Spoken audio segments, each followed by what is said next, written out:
You know, a good reminder from Genesis chapter 1, verse 3 is God always pierces the darkness, always. And the darkness doesn't last. And the high priest, the great high priest who is Jesus Christ, he puts his hands on your life and you take your hands off and you say, my life is surrendered for your purposes. Hey, Downline, Jamie Trussell here. Love the episode this week. Brant Hansen, who I never met, I got given a copy of one of his books, wound up listening to it audibly. Unoffendable. It deals with anger, and it hit me. A correcting of biblical perspective, really pragmatic and essential discipleship tool. So Brant's coming on. We're going to talk about anger, a little bit of the book. He's a ton of fun, easy to talk to. I think you'll really enjoy this. Hey, speaking of books, I need you to buy this one, Couch to Couch, shamelessly self-promotional because Christmas is coming up and I need it. My kids need it. So thankful for y'all. Enjoy the episode. Welcome back to another episode of the Downline Podcast. My name is Jamie Trussell. Privilege of hosting this for Downline Ministries and serving as the lead pastor of Redeemer Dripping Springs out in the Texas Hill Country. We hope this podcast helps you faithfully walk with Jesus while pouring your lives into others. I'm really excited today. Brant Hansen's with us. Brant, we were talking a little bit before we got going about how I first even learned about you and the impact one of your books, you've written many, made on me. But before we get to there, for those that may not be as familiar, why don't you introduce yourself, give them a little bit of a flyover of who you are and what you're up to. Sure. Yeah. So I'm a married guy. I've got kids and grandkids now, which is awesome. I've been married 35 years. I live in Florida. I'm originally from Illinois, little small towns. Pretty much a nerd, honestly. That's my background. I used to literally be the president of the Illinois Student Librarians Association. So I've never met someone with that background.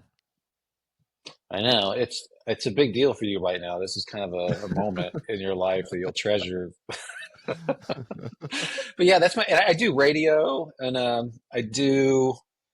work with a network of hospitals called Cure International Children's Hospitals. They're hospitals are all about Jesus, where we do surgeries to allow kids to walk, for instance. And we did like 20,000 last year. These are top-notch surgical hospitals that serve the poorest of the poor. So that's an awesome thing I get to be involved with.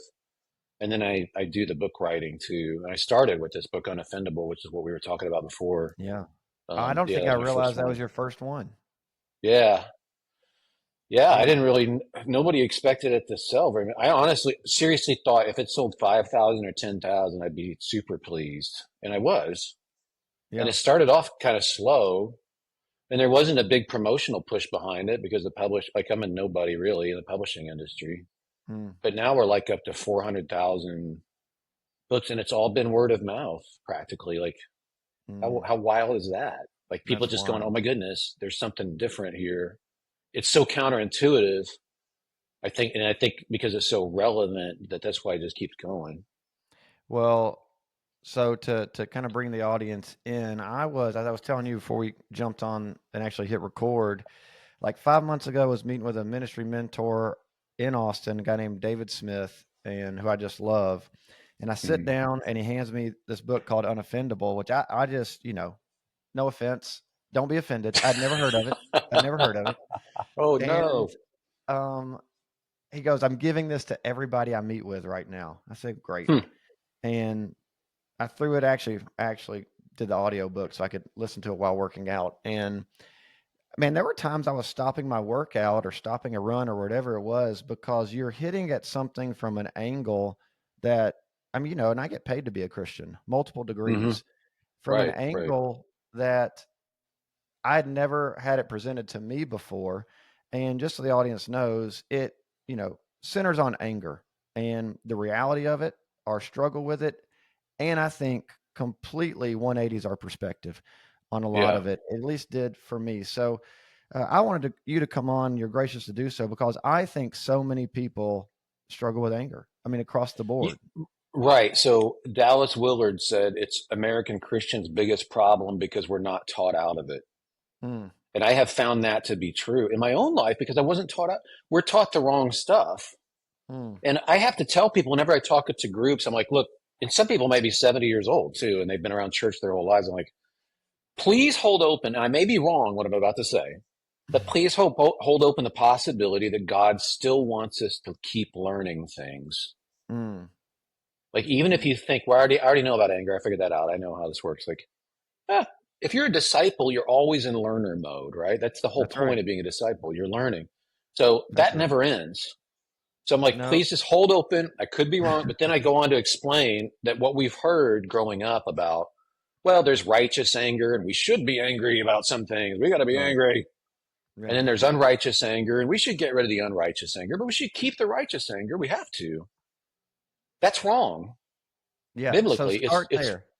Hey, right. I So know. I, Yeah. Start on that point right there, because that, I think, if we have been taught on anger, it's been that dichotomy. yes. Here's the thing too, just before I explain it, and it won't take very long, but before people get it, but people like you who actually have big degrees and stuff, you got your doctorate and all that stuff. I don't. I'm a lowly radio guy with a Hey, bachelor's in journalism, all of my right? degrees show is that schools needed tuition money. That's all they prove. That's it. But I anticipated somebody coming along as like a big theologian to go, this guy's crazy. Like once the book started selling, Right. for somebody to just crush it like a tin can, at which point I'd have to say, well, you got me, I'm wrong. That hasn't happened. Mm. And I think, obviously I think I'm right, but I could be wrong, but I think I'm right. The Yeah. Bible doesn't have righteous anger for humans in it. It has righteous anger for God. Mm-hmm. He does get angry. He does clear out the temple. He does get angry in both the Old and New Testament. He's also entitled vengeance, and we're not. Mm. There are things that are his province. And every time anger is described for human beings, it's a negative. Mm. It resides in the lap of fools in Ecclesiastes, or it like brings about your ruin. It's what fools, every time it's combined with foolishness in Proverbs. In the New Testament, it's not in the fruit of the Spirit, like That's a good righteous point. anger. That's a Yeah, good but we point. think it is. We're like, righteous anger is righteous. Mm-hmm. How come we're never told to hold on to it then? And the one verse, and somebody sent me an email yesterday, and I very kindly responded. I get it. But she's like, I disagree with your premise because it says, in your anger, do not sin. So I think it's good to be angry. And I'm like, again, man, what's the rest of that verse you just quoted? Mm. In your anger, do not sin is only half the verse. Why do people have that memorized? And that's not even a full sentence. It's a comma.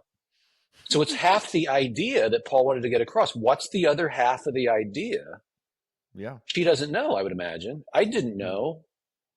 But the rest of the sentence is, and be sure to get rid of the anger before the sun goes down. Yeah. Lest the devil get a Well, foothold. yeah, if it's so righteous, why are we supposed to get rid of it now? Mm. And a few That's a verses great later, point. get rid of all anger. Like it's very consistent. It will destroy us, is what will happen. We think we need it though to get things done in the world, and we don't. Mm. That's false. You'll actually do a better job. Whatever you do with anger, you can do better without it. You'll do a better job without it. But people haven't been taught this. And so anger winds up destroying relationships. It destroys themselves. It has a horrible physiological impact. If you are an angry person, you'll die sooner. You'll look older faster. You'll gain weight faster. Your metabolism is worse. Like your blood pressure, it'll cause heart problems. Like we're not taught this and we suffer as a result. And this is just, to me, it's just the key part of discipleship that Jesus launches into talking about anger, like right off the bat in the Sermon on the Mount, for instance. Yeah. And okay, so I'd love to touch that too. And then I think I should have brushed up on it, but it's James, I think, that talks about, for the anger of man does not bring about the righteousness of God. So you do have a cause and effect relationship there as it relates to humanity and righteousness. Yeah. So we think that we need to bring about God's righteousness. We need to be angry. Mm. And James point blank says that's not true. He says anger does not bring about the righteousness of God, direct quote. So why do you think it's yeah. so prevalent? Like I know for me, so I'm not even a recovering angeraholic. I'm like a current angeraholic in so many ways, right? And I think mine stems from when I lose control, right? So my kids aren't doing what I want them to, how they want them to. It's inconveniencing me, right? So if you inconvenience me or confuse me, I get angry, right? That's kind of my Yeah. biggest trigger right there for all that sin that comes up in that moment. But why do you think writ large, Dallas Willard does say what he says with respects to But, anger? well, again, because it's so corrosive and Mm, it's so clearly not. Look, it happens. It's an emotion. It's like a warning light on a dashboard. But mm, if you harbor it, it'll kill you. mm, So it's great. It's great to step back and go, okay, your anger. You talked about control or the kids. Like at some level, you're threatened by something. no, that's a good word. Yeah. That's what's going on. So it's actually a fight or flight response, Mm, and your body gears up to take on this perceived threat. So you have to ask yourself when it comes to your kids, like, why am I really threatened right here? What's going on? mm, And I think if you will ask God about that, and also just make that a habit of going, okay, why am I feeling hot right now? mm-hmm, Why is my heart beating a little faster? And you figure out, why do I feel threatened? You'll probably find you actually don't need to feel threatened. mm-hmm. And that'll be really helpful. But Or something's, yeah, I was going to say, or I need to repent of whatever identity crisis I've got going on that makes me feel threatened. exactly. So this is just it. Insecure people, the more insecure we are, the more threatened we are. Mm, And that means the more angry we get. And we'll pat ourselves on the back for being angry. Actually, a lot of it's from insecurity. hmm. Tim Keller talked about that. He said, look, you don't notice your elbow normally unless you've hit it on something before and it's already inflamed. Yeah. And then every time you touch it on something, it's like, ow. Well, some of us have inflamed egos or we got insecurities. So Mm, other people make us angry because we've got this inflamed situation. We shouldn't be so threatenable. If you're playing from a full hand or great, strong hand, which we should be, there's sure. not that much that should be that threatening to us. So Like what do you I know how do? this ends. Yeah. Yeah, but what do you do when people push back? Because I know they do. I mean, you mentioned even some of this in the book. You have great stories, great illustrations. I can't recommend it enough to our listeners. It's a great discipleship tool. It's fun. It's Yes. lighthearted. You're very self-deprecating, which I appreciate because I'm right in there with you. Your story about you got ticked off at the car that like cuts you off, and then you get ticked off at the guy that gets ticked off for you cutting him off is just like, yes, that's humanity right there. Like in Yeah. one graphic moment. But It what do was, we yeah. do? Like, I agree. I Yeah. don't want to be so easily offended. I recognize I Yeah. am offended. So what do I do with it? And then I have to believe you have so many people that are like, okay, but what about shouldn't I be angry about injustice? Shouldn't I be angry Yeah. about abortion? Shouldn't I be angry Yeah. about sin? Should I be angry about my own? Like, I understand the idea of like there are some things that should really trouble us as Christians. Oh yeah, totally. And, What do we do with it? and oh, there's a lot of stuff that can trouble us. Like I can scroll down a news feed and find 50 things to be righteously angry about that are genuinely evil. Mm-hmm. Yeah. And if those 50 aren't enough, since I travel to other countries, there's stuff going on that you don't even know about. I should get you riled up about. There's another Mm. 100,000 things you could be angry about, and you can be angry about it to the grave. Mm-hmm. I mean, that's the end point of the thinking that's countering what I'm saying. Like we need to be righteously angry. Oh, look, the list is long, man. Really long. Long. Are you really going to live like that? Because that'll destroy your marriage. Yeah. Mm. It'll destroy your family. It'll destroy you. If that's what you want to do. But here's what I think. We actually don't need to be angry to fight injustice. Mm. And we actually do a better job without anger of Mm. fighting injustice. In fact, we don't want the police angry. They don't do a better job if they're angry. Mm.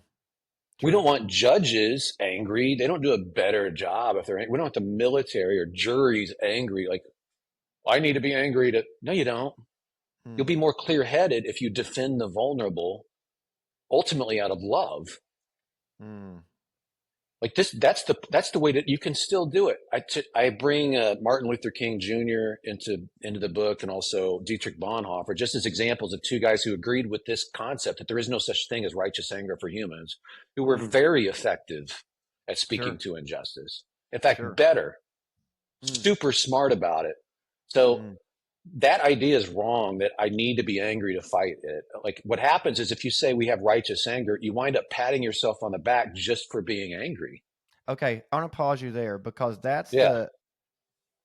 that's a crucial point. I do feel like, and could have been guilty of this too, so I'm not pointing the finger at anybody's, but if I were to take my own ministry constituency over 20 years, which is largely in the Deep South, which is a place I love Yeah. dearly, but as a good red-blooded Southerner, I can identify with I actually have done something good by just getting angry.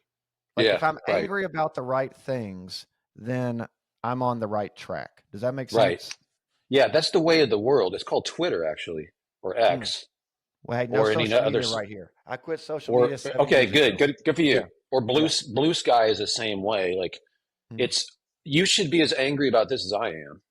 Mm-hmm. I fault you. You're not as righteous as me because you're not as worked up as I am. So everybody's in this performative anger loop because they think it's righteous. Mm-hmm. And here's Jesus who comes along and smashes that. He's like, you know what? None of you are righteous. Mm-hmm. And then he tells a story. So this story could not be more smack on. He tells a story about the unmerciful servant. Oh I yeah. did the math. I did the math on this last week. The original guy was forgiven. He was supposed to go to jail forever. He asked to be forgiven of his debt, which adds up to $3 billion in contemporary terms. I mean, Jesus said it's 10,000 talents. Each Yeah. talent is worth 6,000 denarii. Each denarii is worth $50. That's $3 billion. And he's forgiven. Mm. And then he turns around and won't forgive somebody else. Yeah. Who owes them what, So like what, $10?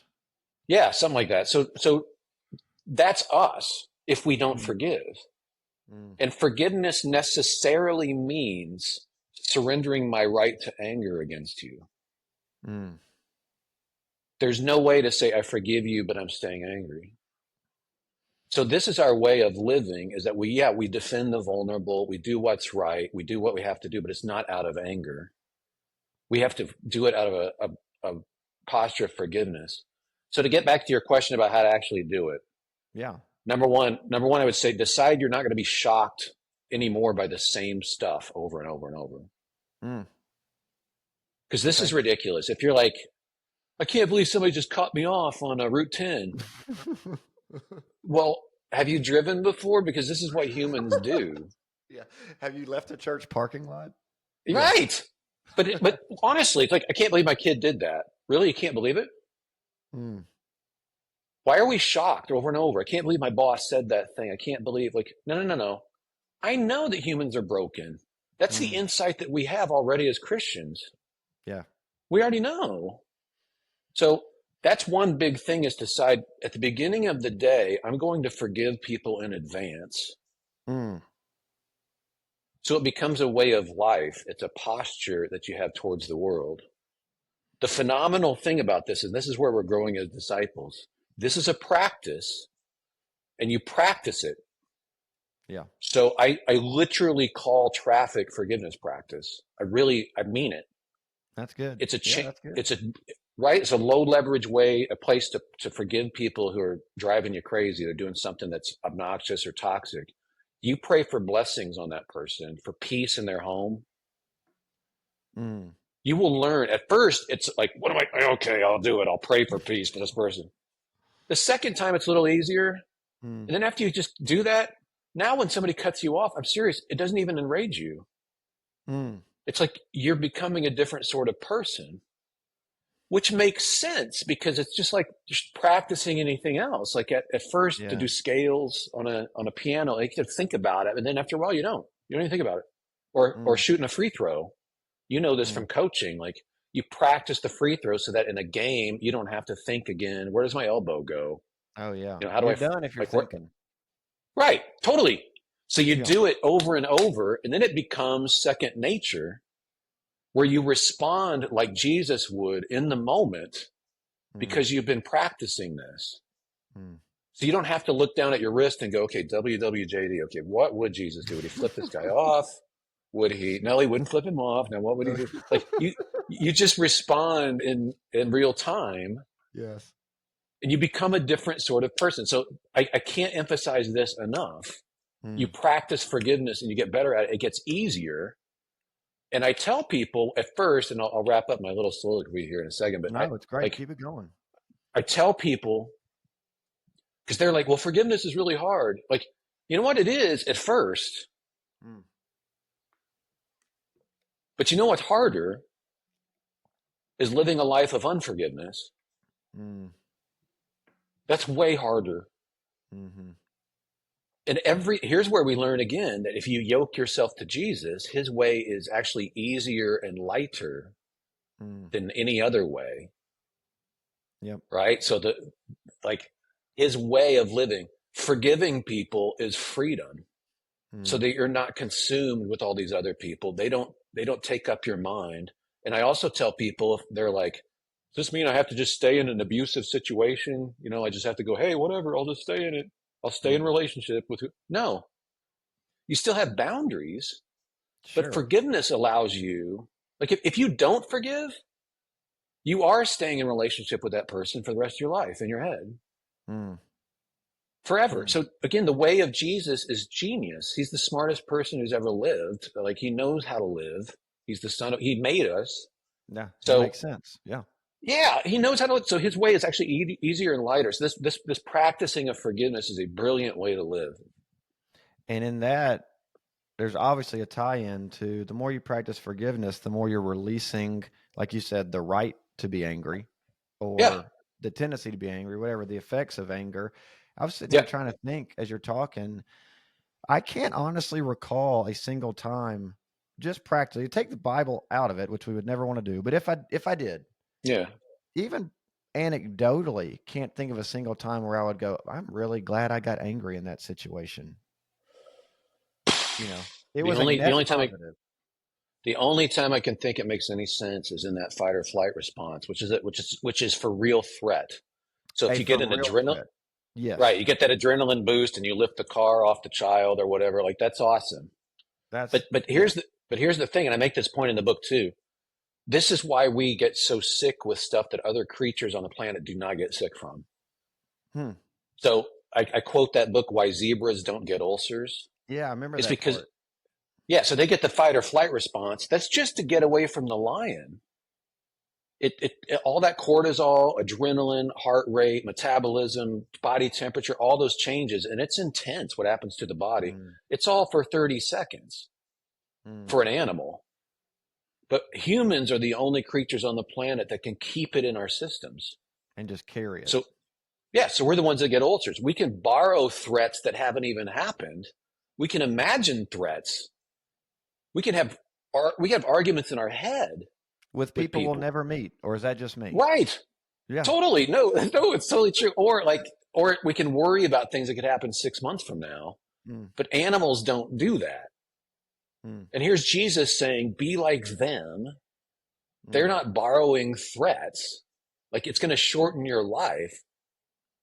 I mean, it's everything Jesus says is so genius.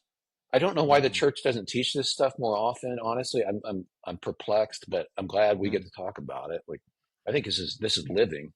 Well, look, I'm as guilty as anyone else on not teaching about it in this robust of a way. I mean, I think the best I've probably ever even tangentially got to is more like healthy ways to deal with anger, right? Like still have it. Yeah. We've all got it. But it's not get rid of it altogether. It's almost like how to manage it in ways that aren't too detrimental. So, I started thinking about it. I think I mentioned this in the book. I can't remember, but I was on the air in South Florida doing a morning show. It was on a Christian station. And I was totally earnest about this. There was a crime in Fort Lauderdale where these guys were beating up homeless people. And I was like, man, this just makes me so angry. And I got people calling in like, yeah, I'm angry too. I mean, it's just a righteous anger when you see something like this. Yeah, I asked the question. I really meant it. Hey, so how long are we supposed to stay angry about this?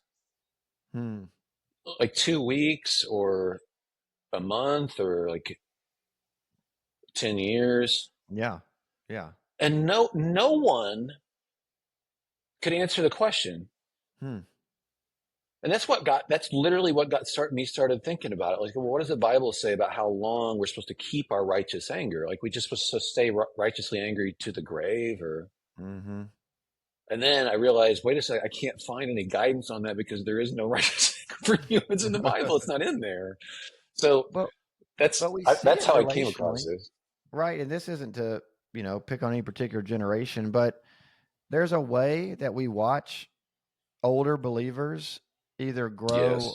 older and more joyful, which I've got a Yes. guy in mind who's like a father to me, a guy named Dr. Jim Reardon, or older and angrier and more irritable, where you hate to say it, but it's like you're tolerating to finish faithfully with someone versus actually enjoying the wisdom of their presence.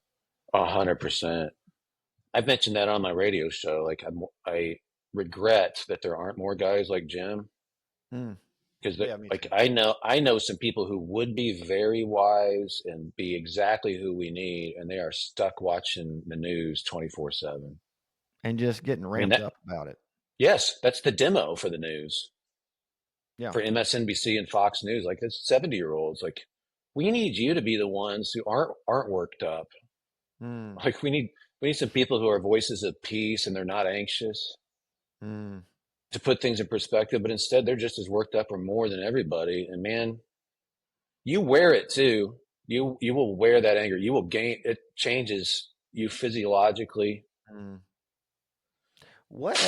Tell me this? What have you been most surprised about 400,000 copies later? Like, are you surprised that you still get pushback? I know you said don't be shocked by anything. Are you surprised Yeah, more hasn't been written? More, I mean, do you, like, as you sit now looking at anger in general and what you've taught on it, kind of how have you processed it all? I don't know how to process it. I have wondered, Jamie, like I don't need it. I don't personally need the attention or anything, but I have wondered, like, how, when a book sells this much, like you had never even heard of it. Yeah, but you're talking to like the neighborhood Mennonite, right? That No, doesn't that's mean cool. anything. Okay, that's great. Yeah, That's great. yeah, That's, yeah. but I mean, I want this subject to be discussed. Mm-hmm. It doesn't have to be me doing it, but I want to see Christians be the unoffendable people. Like we know human nature. We have an Mm. answer for this epidemic of anger. No one else does. They don't know what to Very do with true. it. Yeah. We should be the ones who actually know what to do with it. So I would love to see it propagate. Mm. But it's kind of like in a Christian media circle, there's these certain pastors or certain public people who write, and then they get elevated no matter what they got to say. Oh, I'm kind for of like, sure. I know I'm kind of a outsider, but I would like at least the message to Hey, dude, we resonate. could do a whole separate podcast on the Christian media machine. Um, Oh, yeah. maybe for a later date, But look, but Dude, seriously, let's do it. Let's do it. for our audience, specifically as discipleship, here's what I know. If you're being discipled or you are discipling, you're encountering anger on an ongoing basis.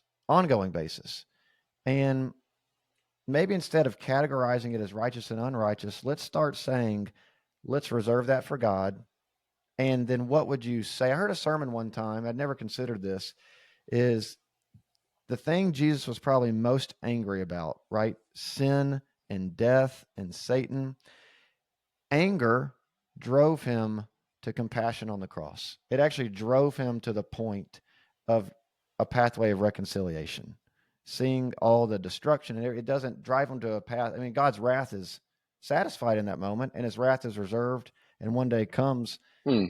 in fullness. But he was making a point to say, when we get angry, let it actually be the catalyst to compassion. Almost like Hmm. almost like clockwork. I'm angry. What can I be compassionate about in this moment? And I don't know. Well, I mean, okay. I don't dive into the exegesis of it. I was a young believer then, but I think about the idea, at least let my anger prompt me to something else, was a helpful thought. Yeah, I think it's dangerous because we want to justify our anger so badly. Mm, When what we need to do is treat it like the ring in the Lord of the Rings, where it's like, look, get rid I of it. didn't ask for this. Yeah, I Mm, didn't ask for my dad. I didn't ask for my dad to do what he did for our family. That was awful, yeah. like Yeah. just horrific. So you're handed this ring.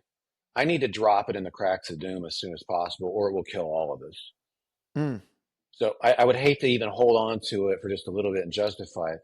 However, you want to think about it theologically, and I'm no theologian. But that makes sense what you're saying, though. Is not even Hmm. like, don't even use it as a tool to something else. Just get Don't rid put of it it. on. Don't put it Yeah. on. Mm. So the way Jesus behaves, he doesn't seem like he's angry on the cross. Father, No, it forgive them. They doesn't. don't know what they're doing. Like when he doesn't feel like he's angry when he's being flogged, he's in front of Pontius Pilate, like he's in control of the situation and he's forgiving people in real time. So I would hate to use that as a justification of my own anger. And again, he's sinless. I'm not. He can be trusted with things that I cannot be trusted with. And Mm-hmm. when we're like, but he went in the temple, we all think we're Jesus in the temple. My friend Sherry said, I love how she said, she's like, honey, in that story, you ain't Jesus, you're the money changers. Well, that's true though. That's true though. Right. Yeah. Right. But we're always like, I can do this because Jesus did this other thing. Well, yeah, God gets angry. God's going to get final judgment too. You don't. Yeah. I don't. Well, Right. no, I love what you're saying. I need to think on it more in that context because, there's the idea, Keller used to talk about this. It's kind of an old Puritan concept, but kind of the idea is humans, it's hard to get rid of something without actually replacing it with something else. Yes. And so that's where I wonder if I'm Yes. trying to shed my anger and I can replace it with compassion, if I that's can not, tell you. if that's not Yes. a way to, Yeah. if I'm just focused on, I'm not get rid of anger, get rid of anger, get rid of anger, I'm still focused on the anger, right? No. Right. Right. Okay. So here's what you do. Replace it with gratitude. Mm, I'm so thankful for what Jesus has done for me. I did not deserve forgiveness. He gave it to me anyway. mm-hmm. I now extend it to others and forgive as I've been forgiven. It's very difficult to be grateful and angry at the same time. You That's a choose great one or point. the other. Yeah, That's you a choose great one. point. Yeah. So That's a great that's point. what you replace it with because you're so thankful. Like if you actually believe the Calvary story, you're guilty of complicit in murder. Mm-hmm. And God has seen fit to let you off the hook for that. Not only that, but to ladle blessings on you, one after the other. These people, these kids around you, your family, like that's the strength for being able to forgive. It's because of what God's already done for you while we were yet sinners. Yeah, Christ died for us. That's right. Yeah. So they don't need to say they're sorry. We do it anyway. It's an act of worship to God so that we're not the unmerciful servant. Mm. And we forgive as we've been forgiven. So that's just it. It's like, again, you don't forgive because somebody deserves it. They don't. We didn't. Mm-hmm. That's why you forgive people. Yeah, I had a guy, pastor buddy in Memphis. He was teaching one time and he said, on that point, he said, hey, at what point have you ever been involved in a faith where you get what you deserve? And I was like, that's a good point. Yeah. And aren't we glad? Yeah, aren't we glad? That's exactly right. I did a little TEDx thing or whatever. And so I'm talking to an audience that's not necessarily believers. Right. And I explained that the benefits of what Jesus teaches are for everybody. I mean, he's the most genius of any field, of all fields. He knows endocrinology. Like he knows how to live because he knows our hormones. Like he knows what'll kill us. But ultimately, the resource I have for extending this forgiveness to people is what I believe he's done for me. Yep. 100%. Without that, it'd be a tough pull. Mm-hmm. With that, I have to. I don't have a choice. Mm-hmm. And the great thing is, as difficult as it sounds at first, I'm telling you, as you practice this daily at the beginning of the day, like it gets easier. Mm-hmm. And your nature starts to change so that you more easily obey Jesus. It becomes second nature. You don't have the perpetual struggle every day. It's like you just face the world with this more forgiving, circumspect viewpoint. And then hopefully we wind up being the old guys in the rocking chair people can come up to and we can just sit there and listen. Right, full of joy. That messed with me. So last spring, I took the men in our church through a book on Ecclesiastes by David Gibson. And the reality that in Deuteronomy, God actually commands joy. And we sat in that for a little bit. You know what I mean? Like it's not, we either have it or we don't. God actually commands it. Oh, this is what's so wonderful too. I was reading in Lamentations where Jeremiah, I mean, this is relatable, right? He's watching his nation go down in flames. Like what is happening? Chaos, destruction. And as he's chronicling it, like he's watching the news effectively, like as he's watching it and he's chronicling it, he stops himself and he says, yet I call this to mind. So I'm going to Hmm. grab this other thing. I'm going to bring it to mind. Because of the Lord's great love for us, we're not consumed. Mm. His mercies are new every morning. Great is your faithfulness, O Lord. Like, so you have Gratitude. to you have to actively choose this sense of well-being regardless of circumstances. But Hmm. you call it to mind to go, wait a second. I don't need to be afraid of anything. Mm. I'm safe in this universe no matter what happens. And Jesus even said it. You'll have trouble, but be of good cheer. Be of I've good cheer. overcome the world. Like, yeah. Yep. So literally, but we actively have to call it to mind. Like you're saying from Deuteronomy, like we have to 100%. do this thing. Well, I don't know about you, but I don't like naturally stumble into godliness every day. No, There's but this old man inside of me that's I wanting to understand. pull me. Yeah, Okay, but we can change. 100%. Well, that's the power of the Holy And Spirit and the promise of sanctification. exactly Yes, right. But it's also the practice.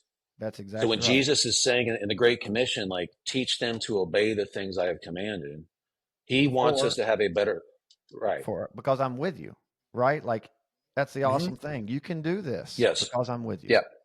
Yep. And abide in me. And then it's from him. Mm. But, the act of obedience, honestly, is really underrated. Oh Like, my goodness.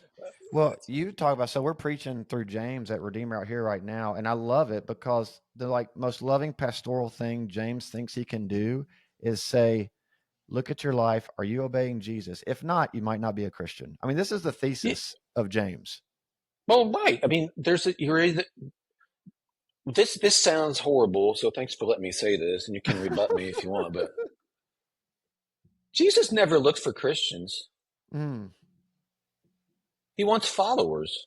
mm, So as a disciple, if I'm his apprentice, I learn from him how to live, and yep. then I do that stuff. Mm, And I'm telling you, and I'm sure you've experienced this too, but if you, as you're listening to this podcast, like I'm telling you, if you do this, where you actively love your enemies, you pray for people that you don't like, your heart mm. will change. I think it's Your 100% true. reactions, right. So then the obedience becomes more natural. And it's Mm-hmm. not this grinding of the gears all the time, like, oh, I got to do this. Like, Mm, you become a different sort of person. You put on Christ.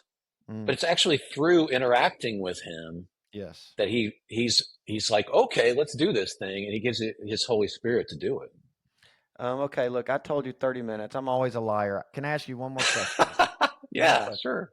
Um, so most counseling you go to, or I've been to, or somebody goes to, or even learn in pastoral is here's anger is called, kind of switching gears, in those circles, a secondary emotion, meaning it alerts you to there's a deeper primary emotion going on. I'm sure you're familiar with this.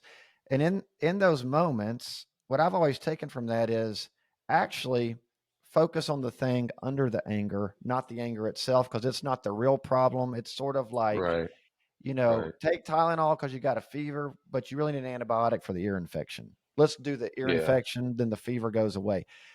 But yeah, I didn't sense you saying that in your book. Like, take care of the yeah, other thing and then anger disappears. I think we're saying, no, aim at the anger, like squarely aim at it, call it what it yeah, is, and deal with it. yeah, yeah. Well, I do think there is that thing about threat, like The figuring threat, out yeah. Yeah. why am I being threatened? But then the active thing is gratitude. Mm-hmm. Same thing No, with I love that. anxiety, man. Mm, Same thing with anxiety. Anxiety and gratitude do not coexist. So mm. that's why Paul says point blank, be anxious for nothing. And that's not unrealistic. Okay, People are yeah. like, this is so unrealistic. No, it's not. It's realistic.